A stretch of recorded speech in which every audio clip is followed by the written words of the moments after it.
morning. Welcome to worship this morning, September 10th. We'd especially like to welcome any visitors or anyone joining us for the first time. We'd also like to welcome everyone who's joining us by video later. This is our Sunday Club anniversary, and it will be followed by a church picnic out on the rec. So we will have coffee and refreshments after service up in the lounge. Don't worry, we'll still have coffee and tea. But then after that, for anyone who'd like to join us, all are welcome, not just Sunday Club. Everyone's welcome to join on the rec for a picnic. I would like to ask Susan to come and give an announcement, please.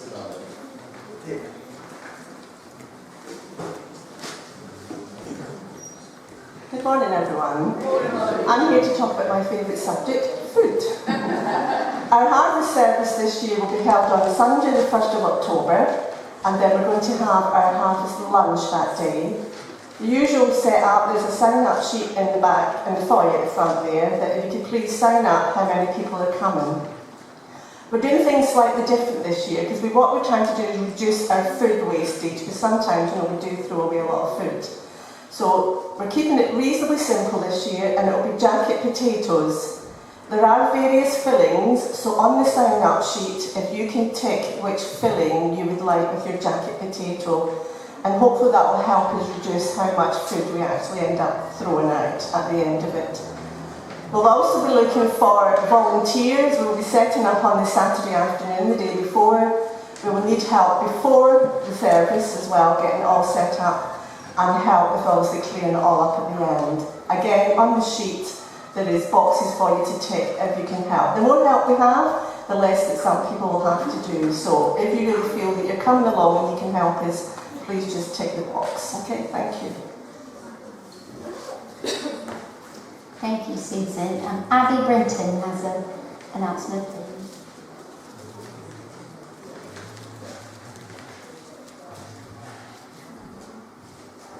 Morning. So yesterday was Ride and Strike, and we had a lovely day out. We visited 27 churches and walked nearly 13 miles. It was rather warm, but we carried on anyway. We met lots of riders and striders along the way. There were lots of people out yesterday. We went around Haverhill and then drove to Ipswich and walked way around Ipswich. So I can safely say it's the hottest ride and stride we've ever done. It's the first time the children have turned down chocolate biscuits in favour of cold drinks. And even ice creams they didn't want. They wanted the cold drinks instead. So I just want to say thank you to all those that have sponsored us, and we have raised over £300. Half of that will go back into our church fund and half of it goes to the Suffolk Historic Churches Trust. So thank you.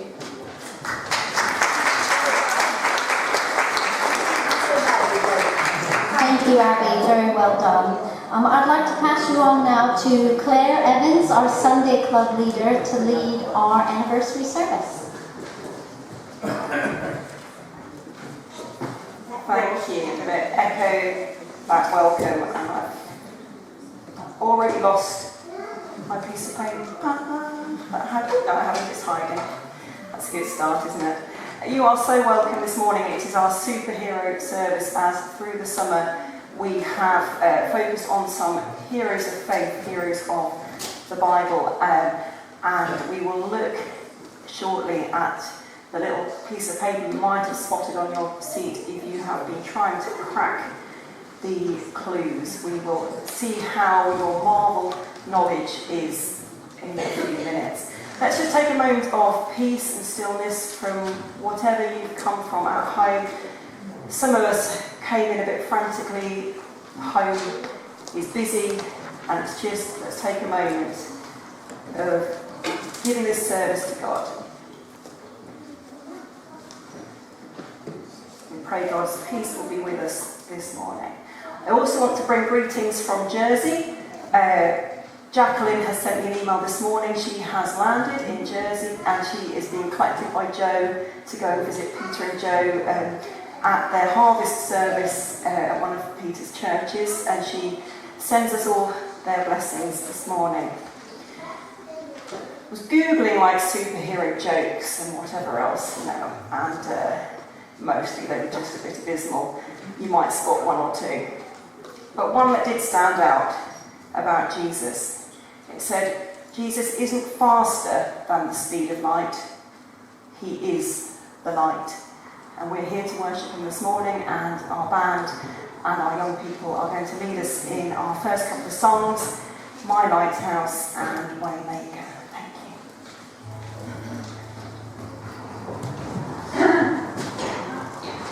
Thank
extraordinary powers. They're known for their super capabilities. There you go, that's my joke done. Sorry.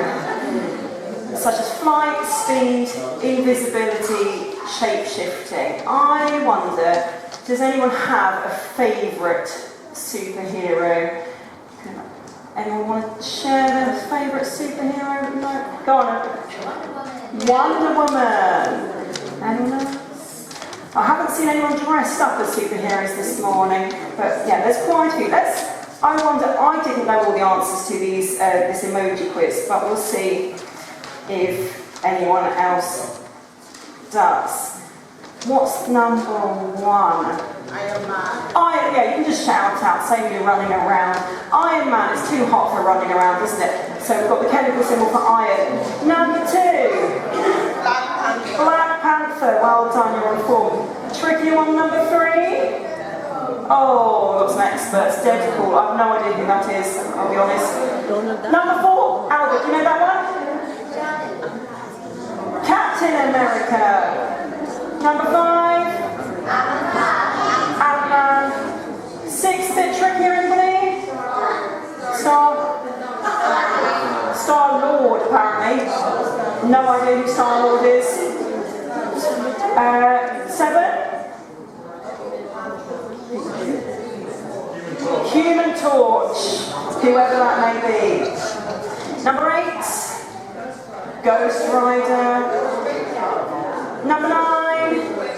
Quicksilver, and 10, I should think you could all get number 10, Spider-Man. Now, I don't know much about superheroes.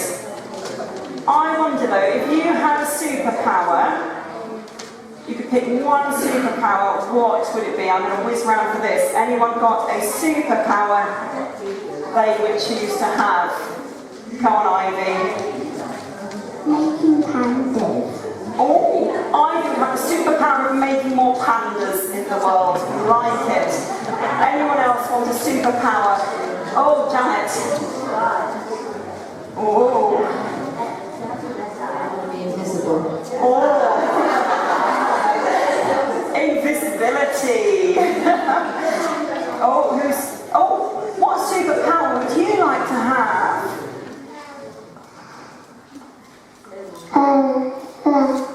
Would you like to be able to fly? Yes. Yeah, that would be cool, wouldn't it? It would be so cool to be able to fly.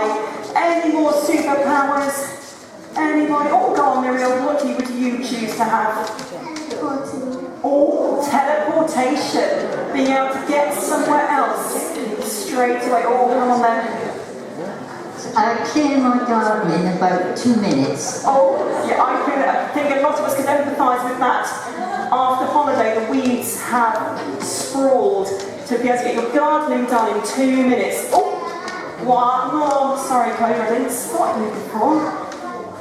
What would you choose? Spider-Man. Oh, you'd like to be like Spider-Man, be able to climb up the walls. That would be really exciting, wouldn't it? Fantastic.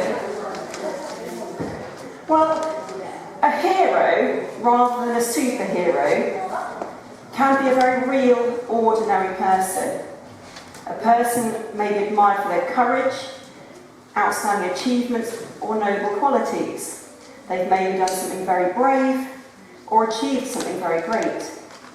They don't often set out to be a hero, but through the events and circumstances of their lives, their character shines through. And through the summer, we looked at some heroes of the Bible. Ordinary people who didn't set out to be outstanding, but by their faith in God, they accomplished great things. And Janet's going to come and read a couple of verses from Hebrews, which was part of our inspiration.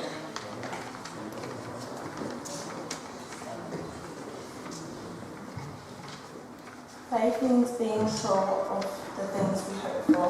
And faith means knowing that something is real even if we don't see it. People who lived in the past became famous because of faith. Thank you. And so we looked at some of these characters through the Bible, and the children are going to explain some of the things that they did and learned. And you might have spotted a few bits and pieces, some creations around the front as well. So I'm going to ask please Lisa, Luke, Hannah, Victoria, Ivy and Samuel to come up and take it in turns to tell us all about these Bible heroes. So Lisa, you're first. Our first hero is David. Goliath was an experienced warrior. David was a shepherd. Goliath was huge. David was small. The giant wore armour. David refused to wear armour. Goliath carried a sword, a spear and a shield. The shepherd carried a staff, a sling and 5 smooth stones. Goliath scoffed at God of Israel. David trusted God. David showed heroic courage when he was with God of Israel, who enabled him to overcome Goliath. This is the same God who is with us today. When we trust in him, God can enable us to overcome our giants too. This is our model of life. Thank you, Luke. Yeah. Next we moved on to Daniel. The king created a new law, forcing everyone to stop praying. But Daniel loved God, so he continued to pray.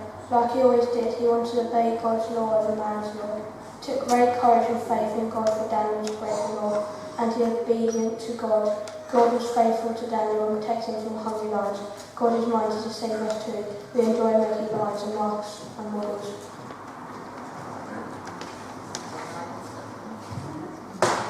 Through the story of Esther, we learnt that heroes have the courage to make the right decisions, even when it is hard. Esther was a Jewish woman who became the queen. She risked her life to speak to the king in order to save the Jewish people. God is with us through our trials and difficulties, and his amazing plans for us. We made crowns and a model of beautiful Queen Esther.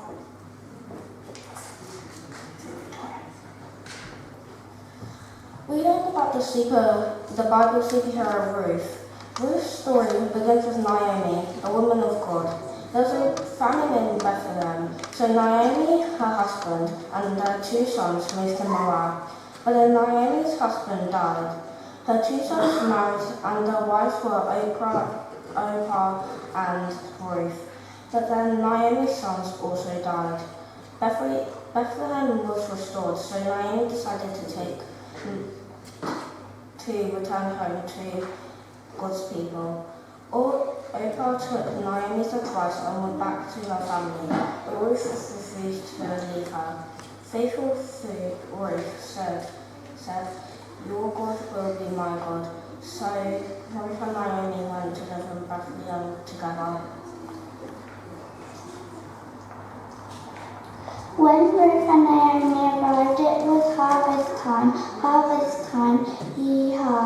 Ruth began working in the field of a godly farmer named Boaz. When Naomi found out who Ruth was working for, she praised God. Boaz was a family member of Naomi's husband. Boaz was her kinsman redeemer. Kinsman redeemer, welcome to the family. This meant that Boaz could marry Ruth and they could take Naomi into their family. Ruth and Boaz had a son, and years later their family line included King David and even Jesus. Today our faith in Jesus means we are included in the big family of God.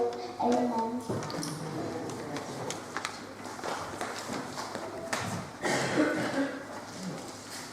Finally, we learned about Paul's life. He started out as a passionate Jewish man who thought the new Christians were wrong about Jesus being God and wanted to attack the Jewish faith. At this time, he was called Saul and worked hard to stop the Christians putting them in prison and even killing some of them. And then he had an amazing experience. He had never met Jesus, but one day, long after Jesus had died, risen and returned to heaven, Jesus showed Saul who he was. Saul was walking to Damascus, and Jesus appeared as a very bright light. After that, Saul believed in Jesus. One of his hero qualities was being able to admit that he was wrong and completely changed his life. We learned that he changed his name to Paul, maybe to show that he had changed. Then he started telling many people about Jesus, started churches, and wrote many of the books in the New Testament. Paul was a hero and role model for all Christians because he went through some very difficult times, but kept going and kept his focus on Jesus. In Sunday Club, we watched a video about Paul, had an obstacle course and made win medals, created comic strips based on Paul's life, and made 2 posters about Paul. Fantastic. Thank you to all the other people who've been involved and will continue to be involved through this morning. We're going to sing again now about how we can be friends of God too, just like all these characters we've been learning about. So we're going to sing I'm a Friend of God. Thank you.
say who they think is their hero.